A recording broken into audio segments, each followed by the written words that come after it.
Hello everyone, and welcome from the College of Arts and Sciences. Thank you so much for joining us for COVID-19 and Election 2020, Change and Stability in U.S. Electoral Politics. Note that all attendees are muted and your video is off. Throughout the webinar, we encourage you to submit questions to our panelists by clicking the Q&A at the bottom of your screen. Now I'll turn it over to our moderator today, Assistant Professor of Political Science, Tom Wood.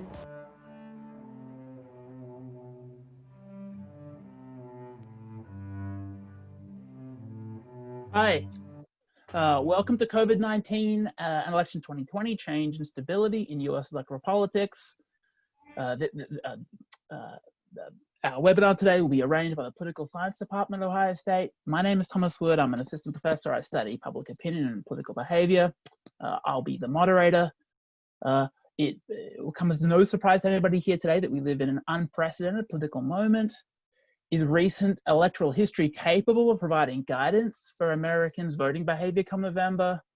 The American economy is in precipitous decline, but this free fall was ordered by political elites in response to the available public health guidance. Does this mean that voters are likely to ignore the economic data in evaluating officials?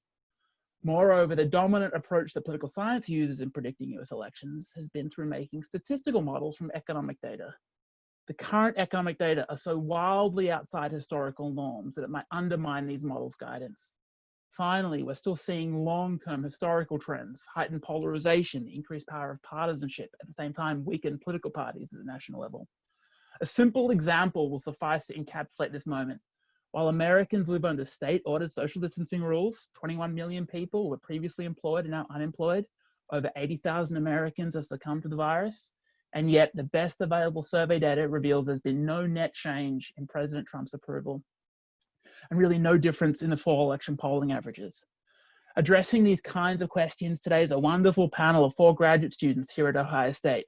I can say this as faculty, we're incredibly lucky to have these students in the department, and these students are a fantastic testament to the excellent researchers that we train and recruit at OSU. In speaking order, first is Jon Green. Jon's a PhD candidate in the Political Science Department. He focuses on American politics and political methodology. His dissertation focuses on the conceptualization and measurement of ideology. Jon's peer-reviewed work has appeared in Science, Perspectives on Politics, Electoral Studies, and the Oxford Research Encyclopedia on Politics. He's also written for the Washington Post's Monkey Cage blog. Jon is a co-founder of Data for Progress, a left-leaning think tank applying quantitative analysis to public opinion research. Jon's talk today will explore the COVID-19 pandemic and how it constitutes a stress test for these models I just talked about, these models of voting behavior, and how November's election could shed light on the mechanisms underpinning economic voting. Hi, Jon. The next person to speak today will be Sean Trendy. He's also a PhD candidate in the Political Science Department with an emphasis on American politics and political methodology. I'm sure he's very well known to many of you as a senior elections analyst at Real Clear Politics. He has a lot more Twitter followers than I do.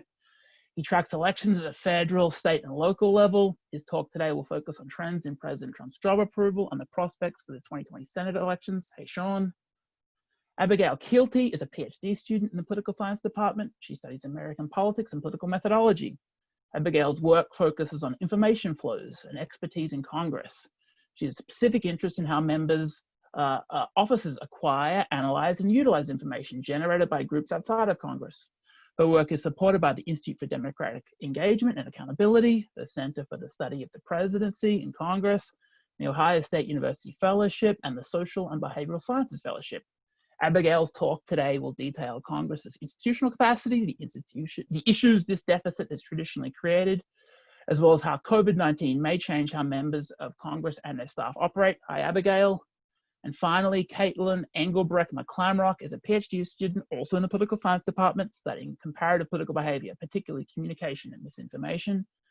Kaitlin's research is supported by the National Science Foundation Graduate Research Fellowship, the Ohio State University Distinguished University Fellowship, the Social and Behavioral Sciences Group, the Omicron Delta Kappa Leadership Honor Society, and the Institute for Democratic Engagement and Accountability. Today, Kaitlin will discuss congressional communication of public health messages, the effect of partisanship on message reception, and differences in the public health behavior. Hey, Kaitlin. But before we get to any of those really fantastic talks, you'll have to sit through with me just going through a set of slides that might take you back to those awful experiences you had as an undergraduate at Ohio State or wherever else you were. And I want to apologize in advance for my non-rhotic accent. I didn't have the benefit of growing up in Ohio, but I love calling it home now. But just to put a capsule around the political science research on this question, I'd like to ask whether we can have landslide elections anymore, whether the data allowed this to happen. Set aside Trump, Obama, Hillary Clinton, Joe Biden. There are long-term historical trends now putting very strict ceilings and floors on how parties can do well or badly that would lead us to suggest that whatever the response is to COVID and the current economic turmoil, it's very likely to have muted electoral response. The traditional political science answer for campaign effects is to suggest that campaign strategies have a very modest effect on electoral outcomes. They instead tend to advocate for the very powerful influence of economic retrospection. That is, people take a stock of the economic circumstances. During meager times, they punish incumbents. During flush times, they reward incumbents. So on the face of it, you might suggest, well, gosh, that would seem to doom President Trump for whatever else is happening, huge spike in unemployment, huge declines in the levels of economic activity. Maybe President Trump will suffer the way we expect other incumbents to be treated during times of economic hardship. But just to provide you some evidence why that's unlikely to be the case, or at least provide you some reason for circumspection, I just want to walk you through a very simple graphical property to describe electoral stability between elections. So what we're doing here is we're saying on the horizontal axis, we're going to depict how states voted in the 1976 presidential election, the Republican two-party share. So it's just the share of the two-party vote won by the Republican candidate, Ford in that election, of course, and compare that to how the Republican candidate Reagan did 4 years previous. Those areas above the diagonal indicate those places where the Republican candidate did better in 80 than 76. Those areas along the diagonal indicate those places where there's stability. Those places where the Republican candidate did worse are below the diagonal. Dear old Ohio, as you can see, the swingiest of swing states, that has had some damage recently, but we can still hold on to that. You can see that the Republican barely lost Ohio in 76, but comfortably won in 80, 4 years hence. And so we will put Ohio above the diagonal. We can see that Ohio was experiencing a fairly typical swing towards the Republican candidate in that year. And so we can talk about this as a sort of a model for what the Democratic Party might be hoping to has happened to a single-term Republican incumbent during a time where there is ample evidence to suggest that maybe economic circumstances haven't been quite as promising as President Trump undertook. Is that President Trump's fault? That's a complicated question, of course, but at least there's rhetorical stuff to work with. I will just change this one reporting mechanism by, rather than looking at 50 states, to look at the 3,300 odd counties. We can observe a similar sort of relationship. Now we have some handful of counties underneath the diagonal, but most counties shifted about as far as the nation did as a whole. And then finally, we can say, we can compare these effects not just by county, but we can say by county and by year. And so now we have our familiar little figure in 1980 showing the move towards Reagan in 1980 compared to his Republican forebear 4 years previous. Then we can look at every pair of elections between 1948 and the most recent presidential election. And this result is really, I hope it jumps off the page. Those big swings that were apparent under the Nixon election, like the first Republican election post the Watergate scandal, the big swing apparent in 1964.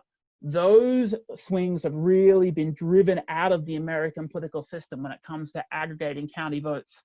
And instead, what we observe now, counties are very closely aligned along that 45-degree line.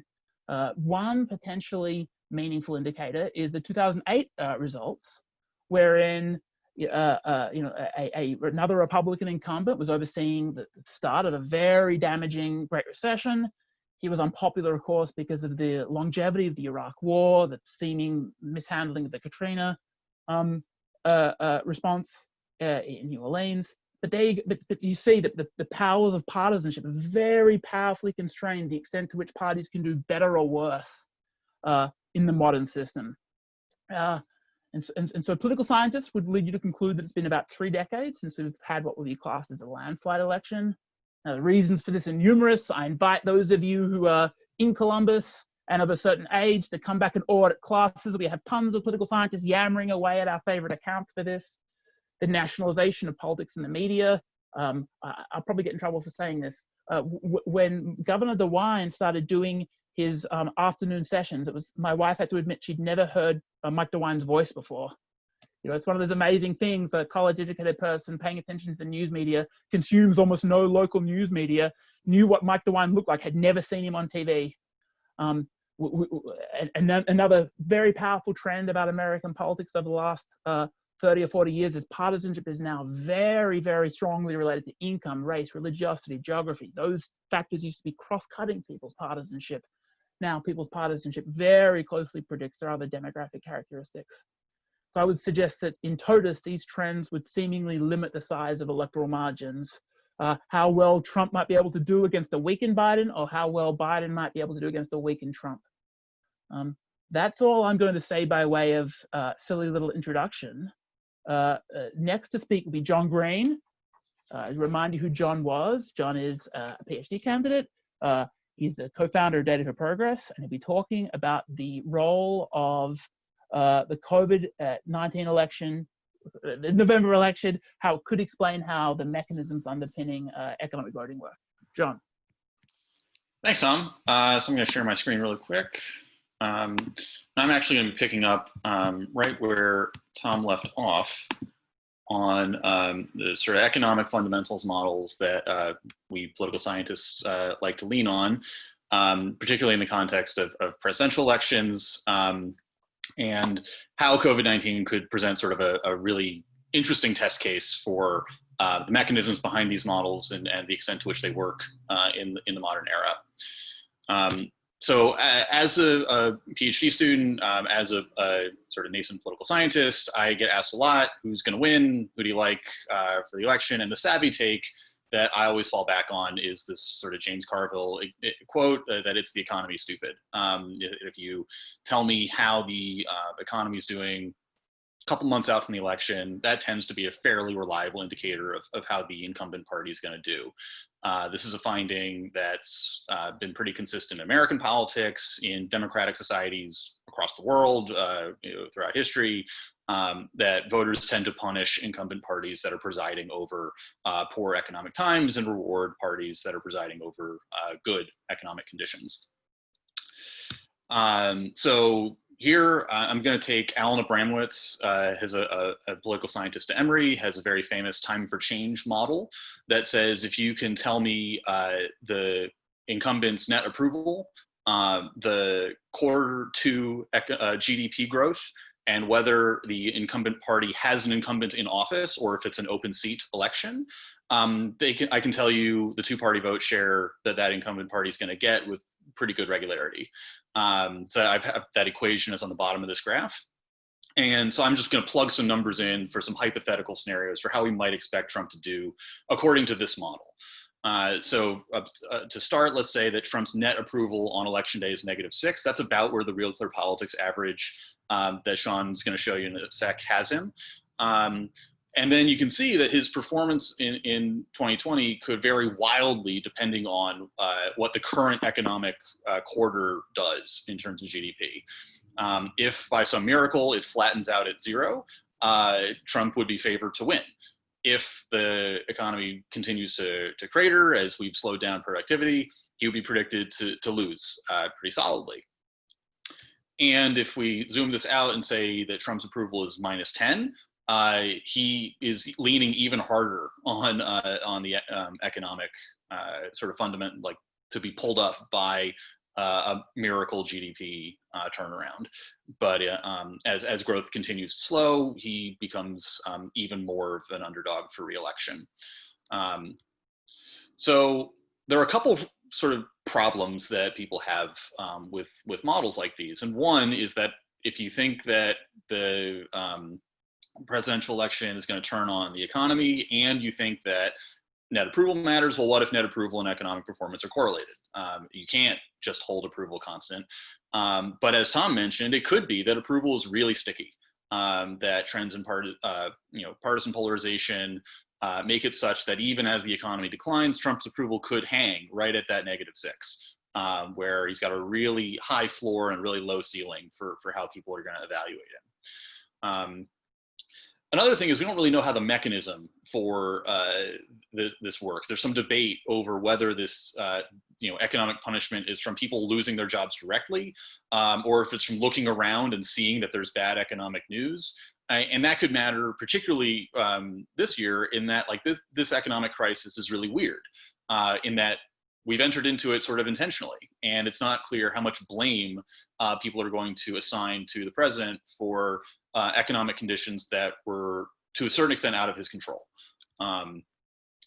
And on the other hand, this economic shock is unprecedented in its scale. So just for some context here, you take unemployment data going back to the 1960s, and this economic crisis is quite literally off the charts. It's going to mess with the y-axes on our scales for plotting economic data for the next 100 years. So it's just unclear how voters are going to respond to this extremely out of sample event, and one way or the other, we're going to learn something about the degree to which the economy is sort of this, very clear mechanism by which we turn sort of natural conditions into presidential votes, and why those previous findings have been what they were. So just the big takeaway, the one thing I want everyone to remember is that we're going to learn something, and we're really stress testing some of these fundamentals models. So I would proceed with caution with the savvy takes about it simply being the economy stupid. We're not sure how true that's going to be this time around. And with that, I'll kick it back to the next person. Thanks, John. The next up is Sean Trendy. Sean is a PhD candidate in the political science department. He's also the senior elections analyst at Real Clear Politics. Sean will talk today about President Trump's job approval and the prospects for the 2020 Senate elections. Sean. Thank you. Just hopefully I'm not muted anymore. I've had that happen one time too many, but I think at this point I finally have this Zoom thing more or less figured out. So today I'm going to talk just in kind of big picture about President Trump's job approval, what we've seen since the COVID crisis began, and then talk about some of the implications for the Senate race, because the Senate's important. If we think President Trump is going to lose in 2020, which he may or he may not, the question then becomes whether Republicans hold the Senate. If Republicans do, we can safely assume not much is going to happen on the policy front. If Republicans do lose the Senate, then Democrats have chances to make things really happen, especially if Democrats end up with a 52 or 53 seat majority. So going on to hopefully to the next slide. There we go. So this is the Real Clear Politics average for President Trump over the course of his presidency. And as you can see, it kind of has the famous crocodile shape.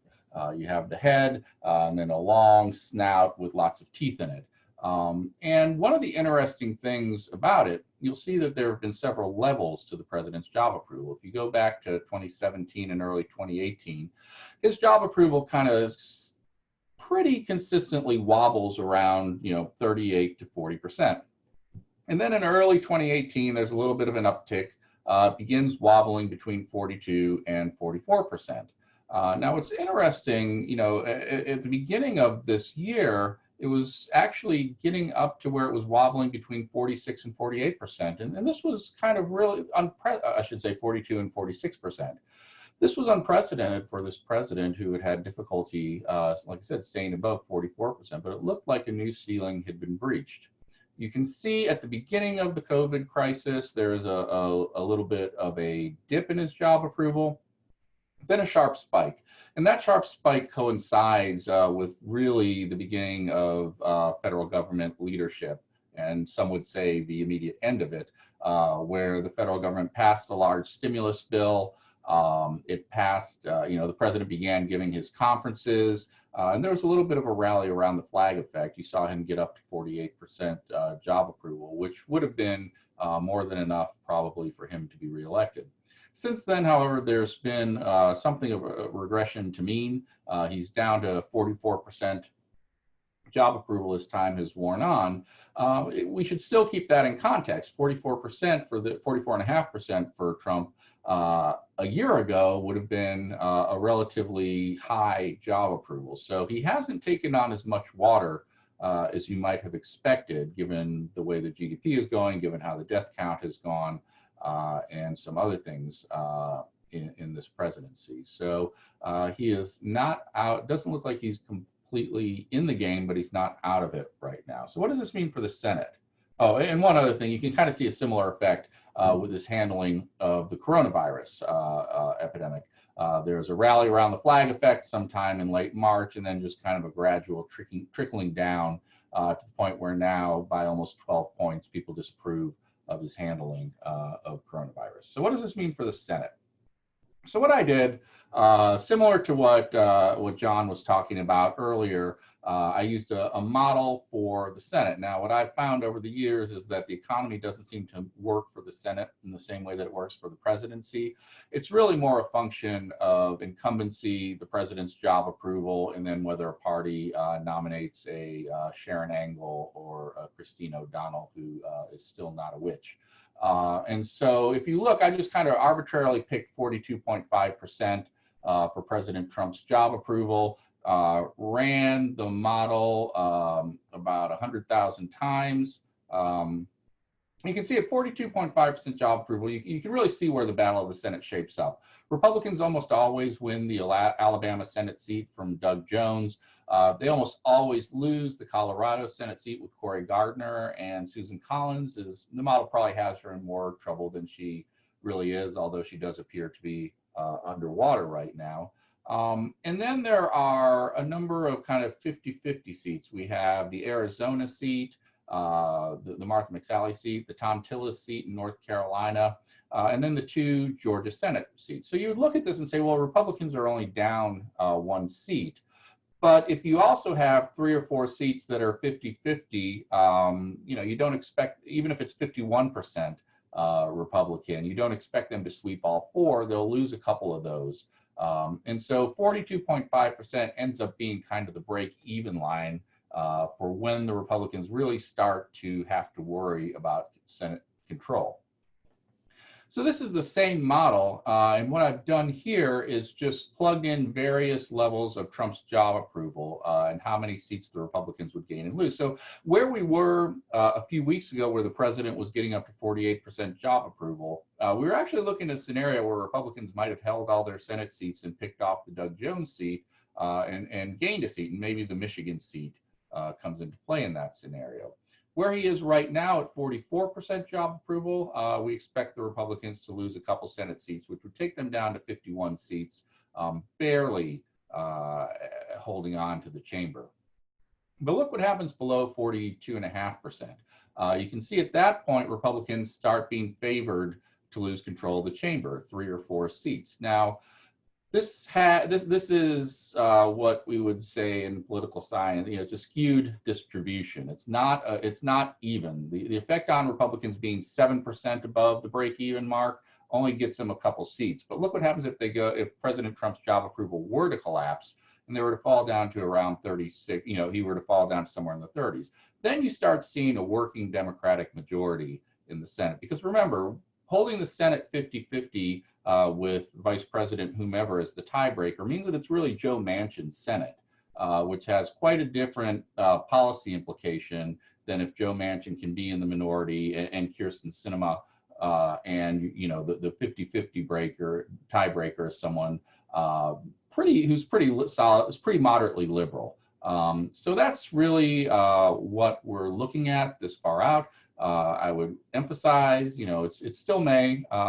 These things start to lock in really more as we get into the fall. And with that, I will turn the comm back over to Professor Wood. Thanks, Sean. Next, we have Abigail Kielty. She's a PhD student in the department. She studies American politics and political methodology. Today, Abby will talk about Congress's institutional capacity and the issue this deficit has traditionally created, as well as how COVID-19 may change how members of Congress and their staff operate. Abigail, please.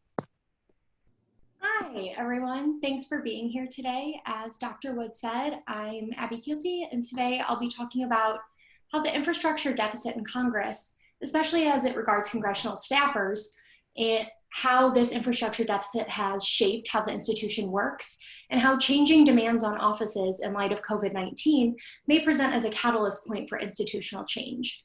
My colleagues before me have spoken along the lines of elections and voter evaluations, but I'm going to switch gears a little bit here and talk to you about what is happening inside the Congress.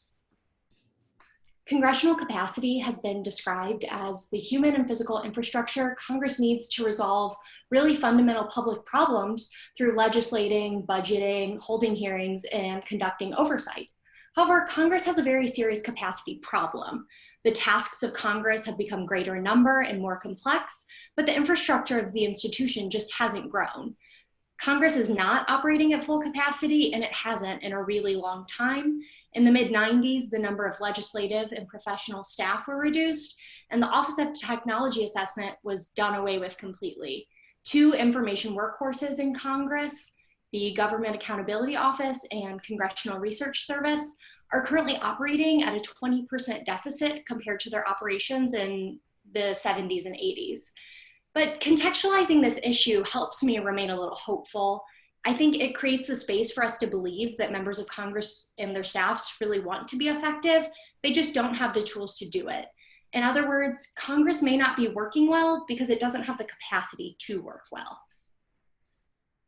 Congress wouldn't achieve any of its basic goals without staffers, yet the number of them and their payment just hasn't increased with time. This low number of staff paired with outdated technology and few resources to do research creates a Congress that's ill-equipped to carry out some of its really basic tasks. There are clearly a ton of consequences of the capacity deficit, and here I'll detail what I think of as 2 of the most important ones on the staff side. First, low capacity may leave Congress more beholden to interest groups and their information. Even when talented individuals self-select into becoming congressional staffers, the turnover rate is anywhere between 70 and 80%. They leave and they take their expertise they developed with them. Without these experts in the House and Senate, offices have to heavily rely on interest groups and the kinds of information they can provide at a low cost. Second, even the nature of work done by those who stay is influenced. Constituent services take up such a large portion of what is now done in a congressional office that even policy staffers and higher level staffers identify that they are tasked with handling constituent management services like answering phones and emails. Along these lines, policy research and information suffers as these high level staffers devote more time to attending to constituents. While the trend of more and more office resources being dedicated to constituent communication is not new, the calculations shift a bit with the onset of a global pandemic. In light of COVID-19, constituents, even those who do not ordinarily contact their representatives, are seeking more help than ever, especially as they navigate things like federal unemployment insurance, small business loans, and waves of stimulus checks. And we can see that both the nature and the volume of constituent outreach to member offices has radically transformed over the course of the last few months. One Senate office has reported receiving 6 times their usual number of emails, calls, and letters, which brings their total number of communications to over 200,000 in any given week. And the types of requests these offices are handling are changing too. They're issues that require longer discussions, more complex solutions, and ongoing communication with those constituents seeking help. As I mentioned earlier, even before COVID-19, policy experts and high-level staffers were spending time managing constituent communications, and now more than ever, it's all hands on deck for these staffers. But this begs the question of what is not being attended to as everyone in an office dedicates themselves to fielding requests and communication from constituents. The answer is that it's some of these fundamental tasks like policy research, legislating, and performing oversight that aren't getting attention. I want to emphasize the importance of helping constituents during this unprecedented time. That can't be overlooked or understated. But the reality here is that Congress is still legislating and voting on bills, and there aren't people there to evaluate policies and do the kind of research that we would really want of our Congress. Representatives and senators of both parties feel this strain of increased constituent communication to the offices. And while this is important, staff resources were already strained before the onset of a devastating global pandemic. And in the coming months and perhaps years, our members of Congress will be tasked with legislating in areas that none of them are exact experts in. However, they might have the ability to generate experts in their own offices if they had increased staff support or were able to keep and retain the most expert of staff. And I wonder whether we will see a sharp increase in the number of staff as we look to our federal legislators to respond in these times of crisis. I hate to leave you without an answer to the question again, but the answer really does remain to be seen. But what we do know is that large changes in infrastructure have followed times of hardship and crisis. So this prospect of increased human capital in Congress isn't out of the realm of possibility. So thank you for your time. And with that, I will turn things back over to Professor Wood to introduce our next panelist, Kaitlin. Thanks, Abigail. The final speaker, and after Kaitlin finishes, we'll go to Q&A. Kaitlin McClamrock is a PhD student in the political science department. She studies comparative political behavior. Today, Kaitlin will discuss congressional communication of public health messages and the effect partisanship has on message reception and the differences in the public's health behavior. Kaitlin. Hi, thank you, Tom. So I study when and with whom people talk about politics. And especially, I'm really focused on this question of when associated with threat, the types of communications about politics and the types of people that people talk about politics with changes. And obviously, COVID-19 has been a unique threat globally. The disease has had extremely destabilizing effects. Leaders are grappling with the suspension of normal life, rising death tolls, protests about restrictions from everything from mask wearing to other types of protest violence. And there's even been political violence outside of the US, such as new opportunities for the Islamic State to have resurfaced after months of inactivity. And leaders are increasingly considering themselves at war with COVID-19. So leaders globally are declaring themselves at war. They're using this militarized language. It's a pretty common metaphor for health crises in biomedicine. Epidemiology, often we think about battles against or fights against certain diseases.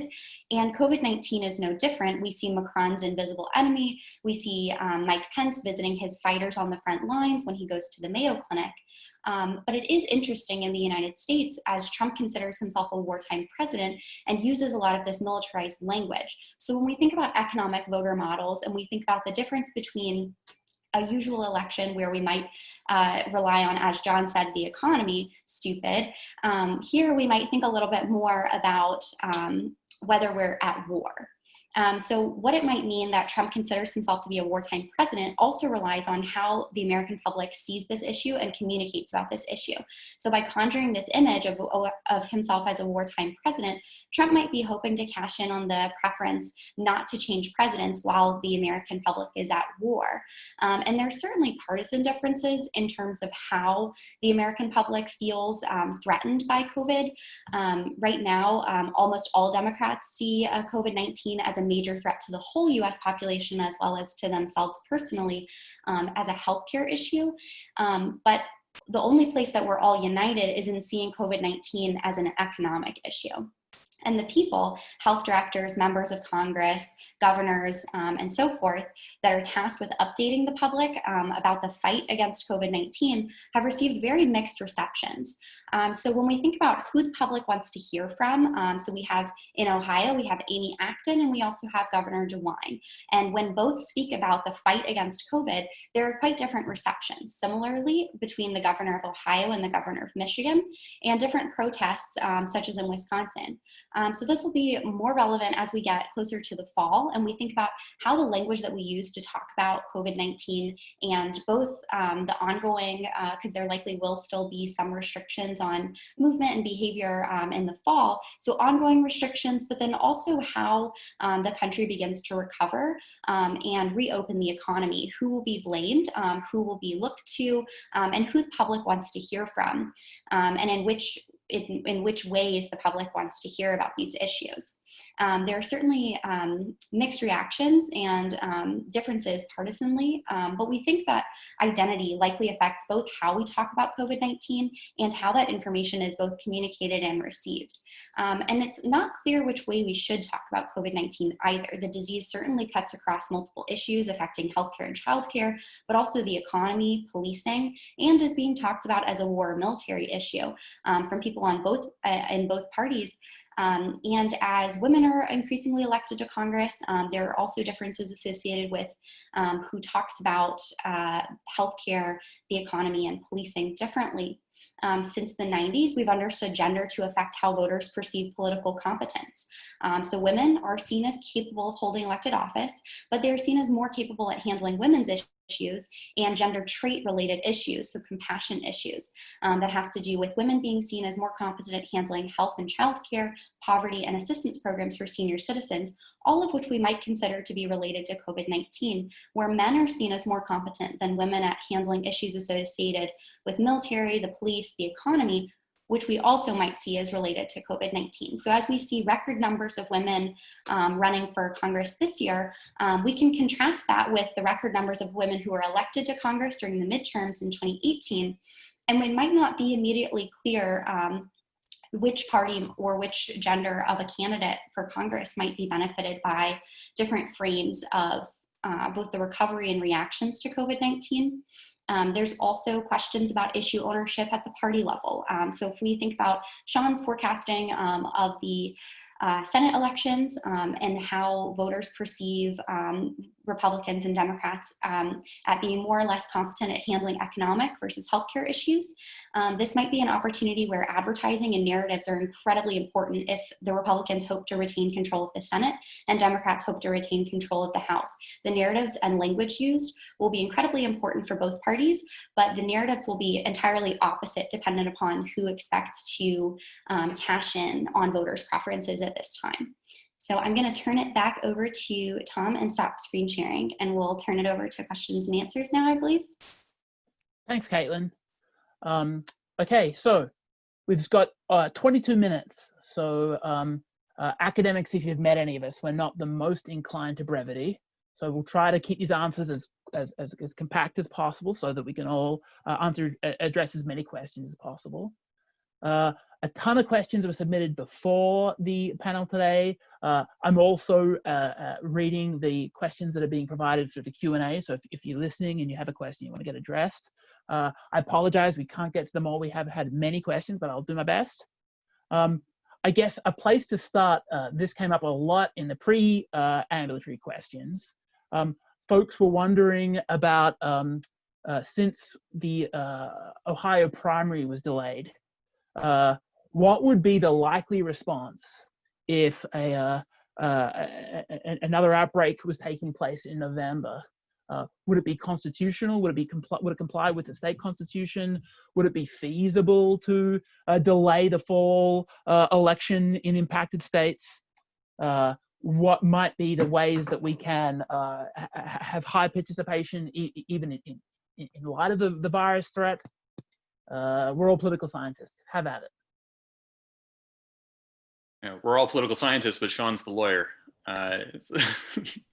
So you could, to the extent that there are state elections, those could conceivably be delayed with a law. There is a federal elections law that we have no choice but to abide by unless Congress were to change that, which I would imagine whichever party believed it had the benefit of having it occur on the first Tuesday following the first Monday in November would filibuster any attempt to change it.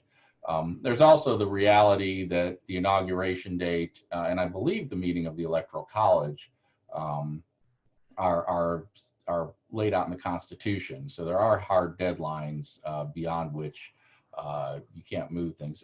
Setting aside the unprecedented, this is the cold legal analysis, the unprecedented nature of such a move and the precedent that would be set would, I think, deter anyone from doing anything to change election day. So in that same vein, I think there were a lot of questions asked about mail-in ballots. And as Sean said, it's incredibly unlikely that people are going to want to move the date of the election. It's much more likely that we would see a switch to mail-in voting. And so I don't know if Tom wanted to switch gears entirely to that, but I think most of the fears about cancellation of the election or postponement of the election are unlikely in the extreme. Who are the winners and losers if a big state like Ohio mailed every registered voter a ballot? So that's actually not clear. Some of the best available evidence, Andy Hall's got a new paper out, a working paper out, analyzing the rollout of vote by mail in various states and finding that there's actually no partisan benefit. You get a slight boost in turnout with no one party getting a higher vote share as a result, which to me says this is something we should do, and that that different parties should both sort of have neutral attitudes for. The president certainly is behaving as if he thinks that vote by mail would penalize Republicans. He said as much. Yeah, which has the risk of, if this becomes a partisan valenced issue, that could block attempts to do it. But there's no evidence that I've seen that it would actually benefit one party or the other for any given state to move to vote by mail. To rehearse Trump's argument, though, like the conventional wisdom might have been that lower propensity voters skew in one direction politically, and that by making this very easy to vote, the new voters who otherwise wouldn't be likely to vote if they had to line up on a Tuesday morning would skew one way politically or the other. But it is interesting, in addition to the paper that John cited, I can think of a couple of other people who are doing real-time work, basically, to show that the partisan differences appear to be much smaller than we might have expected, given what we know to be the relationship between voting propensity and partisanship in the American system. Yeah, there's a lengthy, which I won't rehearse here, but lengthy series of political science work going back to Wolfinger and Rosenstone in 1980, suggesting non-voters aren't as different from voters as you would expect, at least in terms of partisan preferences. But if you just kind of want a nice common sense look on how this works, California is having an election that is largely being held by mail right now, and it looks like Republicans are going to pick up their first House seat from Democrats since 1998. So I'm pretty skeptical. There might be a fight over ballot collection, whether the safeguards to keep people from picking up ballots from people, forcing people to actually put them in the mail. But other than that, at least shouldn't be a partisan issue. As a person who studies campaigns, I have to indulge me one fairly sort of hacky campaign question.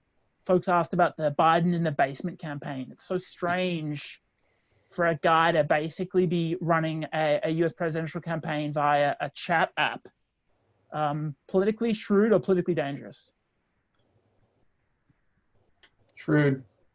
Trump loses the best attack. Almost every candidate does the worst against generic Democrat or generic Republican, unless your opponent is Barack Obama. But generally speaking, generic Republican or generic Democrat runs better than the actual thing. And the problem is that you can never actually pull it off because we have a campaign. Biden can pull it off. So to the extent that he can be generic Democrat against an unpopular incumbent, I think it works to his benefit. Yeah, the only thing I would add to that is before we were all told to stop going outside, Biden was limiting his public appearances, trying to have fewer availabilities with the press, not doing as many meet and greets with voters. Like this is, he kind of lucked out in the sense that now the public health recommendation is to run exactly the campaign he wished he could run. He again, this is sort of, take people with their revealed preferences. Like he's behaving as if this is benefiting him. Right. In that same vein, we normally don't expect political advertising to actually make much of an impact. We don't normally think that the ads run change voters' preferences all that much.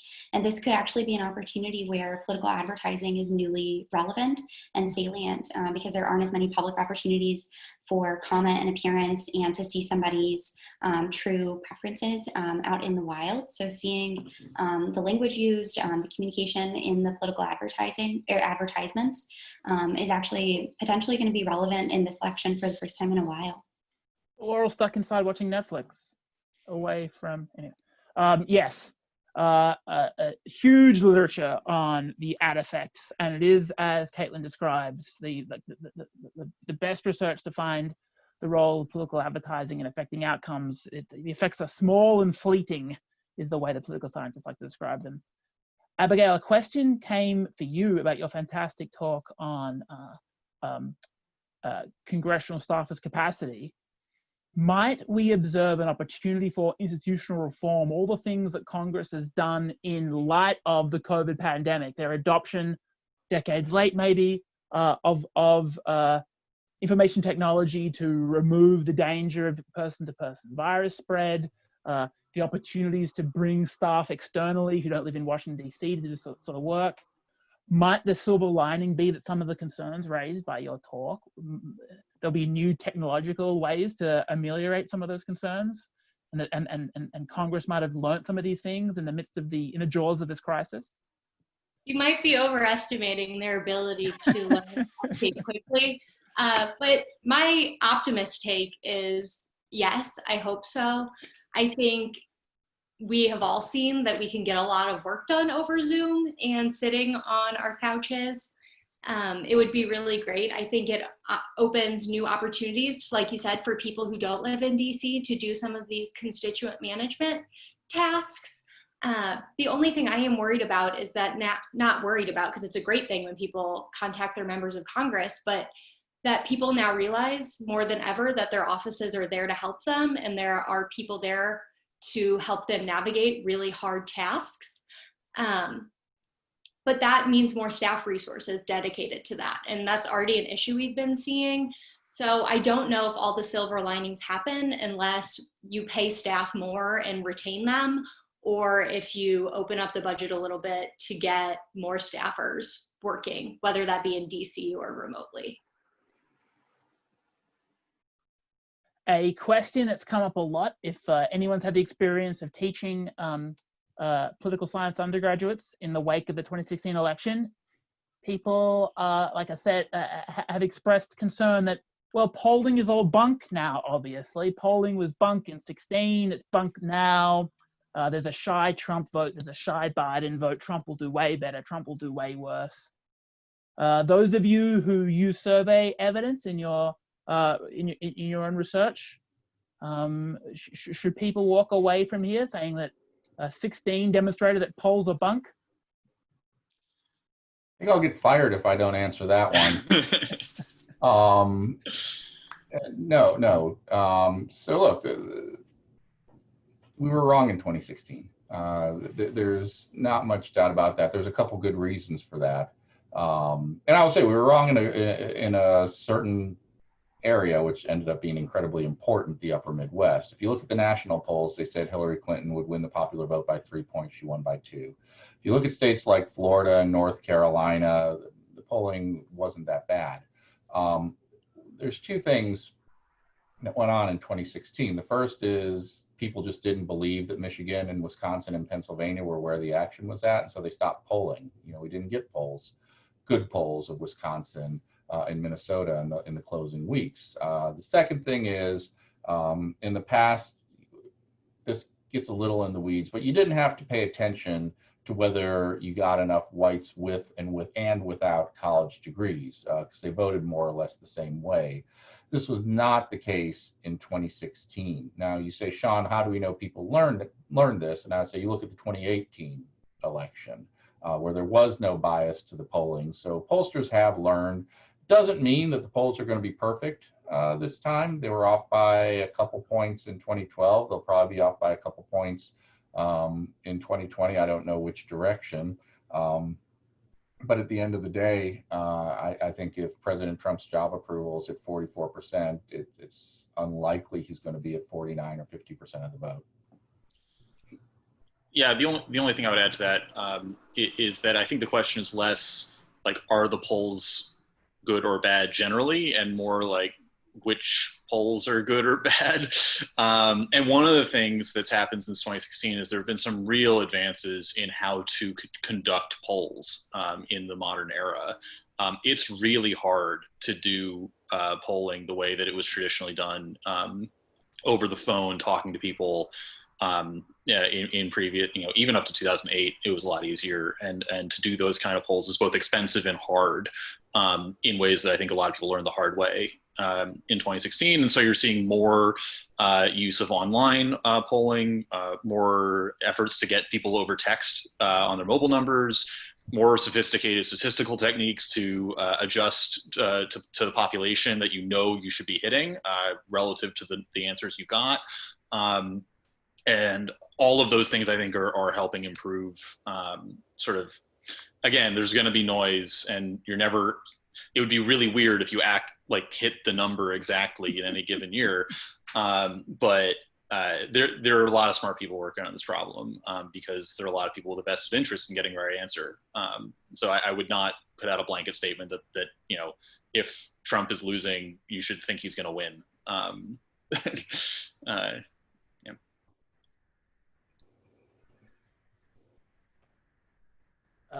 Some folks ask big state of democracy type questions. For those of you who study the way American politics works, it obviously feels like, we're an intensely anxious moment as a function of pretty crummy public health outcomes because of a virus that came from abroad. Is it all just transferred anxiety that we feel as if American democracy itself is coming apart at the seams? Should folks leave here with optimism or pessimism about the durability of our Republican institutions?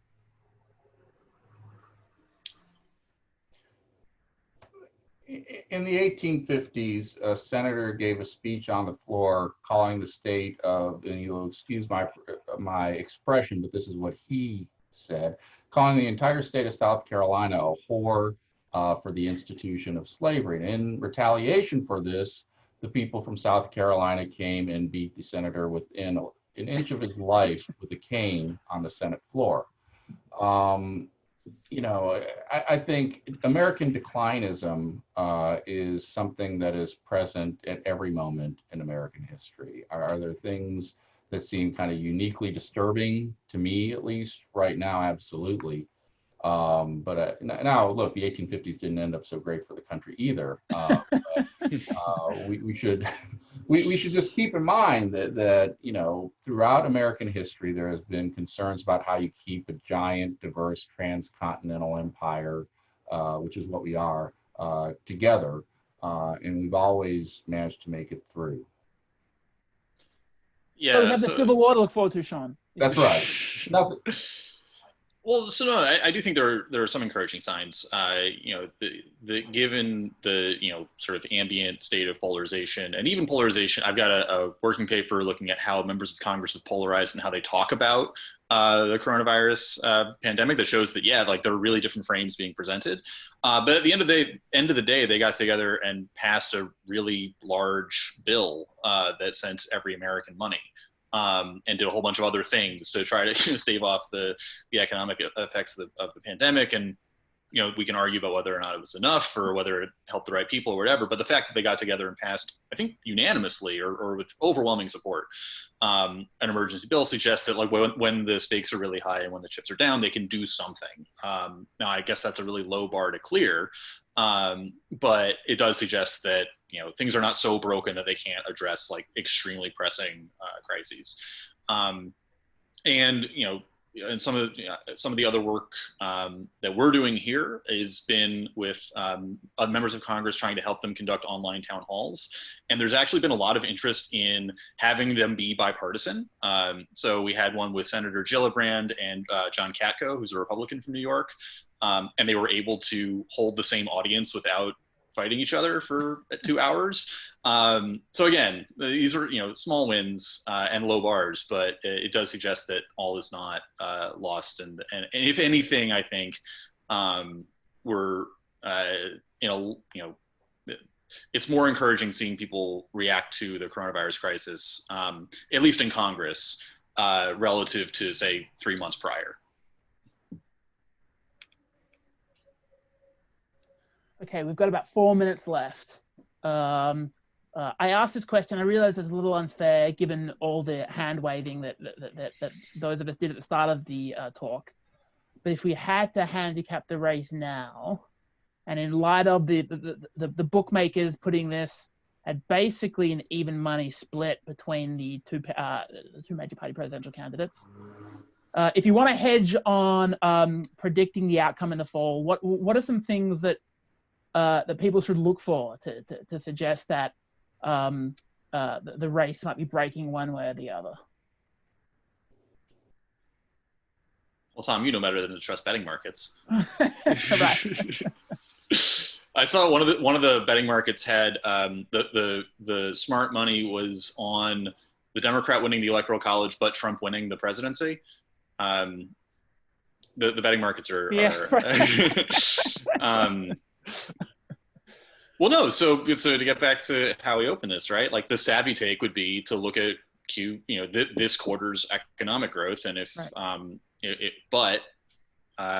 the caveats on this particular Q2 economic growth apply. I think you're personally circumspect if the economic models we've indicated this year? I know better than to put money on it, right? So yeah, we really that would be the thing you would look at. That and you could read the tea leaves in the polling to see if Trump's really getting blamed for inadequate pandemic response, because that's how you think the economic thing works, right? That if voters connect the poor economic conditions to things that the president did or did not do, rightly or wrongly, then that's how that mechanism would think work. But it's unclear how much blame he's really going to get for it. It's unclear how much blame he's really getting now for it. So my advice would be to not bet, but at least not this far out. This is also where some of the outbreaks in Florida and Georgia might become more relevant, especially if we start to see additional spikes in COVID-19 cases in those states that might potentially provide the Democrats with more leverage in those states. I also saw someone ask a question about the vice presidential pick. And so there are some additional factors that, it's just too early at this point in May to really know what we're going to be dealing with in October. So I think contingent on, I fully agree with everything Jon said, especially seconding not to place money on the online betting sites. But of course, also considering that we're still very much in the middle of the pandemic and that there's still certainly going to be additional cases reported in all states, but that there might be differences associated with emphasizing reopening the economy versus focusing on CDC best practices. And it might also relate somewhat to the vice presidential pick, which historically hasn't necessarily swayed that many voters. So there are some additional variables that we might still find interesting as the summer progresses into the fall. Yeah. And I would hate if I missed the opportunity to plug congressional politics again, amid a lot of people who like to talk about presidential politics. But we see that filings for donations are really far down, and money into campaigns is more important for challengers. So I wouldn't bet on anything, but I think we may see some stability just in terms of people not wanting a full overturn and what people are spending their money on currently. Sean, you got about a minute. I think we've covered it well. I would just point out, there's the flip side of what Kaitlin pointed to as well, that if people go back to work, cases continue to be, relatively low in a state like Georgia. In Florida, there's not a massive spike. I have no idea what's going to happen. There's a flip side to that. So, I do think the way the reopening goes is going to have a significant impact on how people perceive the virus and the politics of the virus in November. Okay, we've come to the end of our time. I'm sure I can speak on behalf of all the attendees when I offer my most glowing appreciation to our wonderful graduate students. We knew you were great when we admitted you, but your behavior and performance and things like this vindicates that expectation all the time. Thank you so much for sharing your expertise. I know on short notice. And I would also just like to say, if you can still hear me, thank you to Tammy and Greg Caldera for arranging this, and for ASC Tech and being so supportive. I hope you guys had an amazing time. Stay safe. Thanks. Thank you all for joining us today, and thanks to our panel for sharing their knowledge.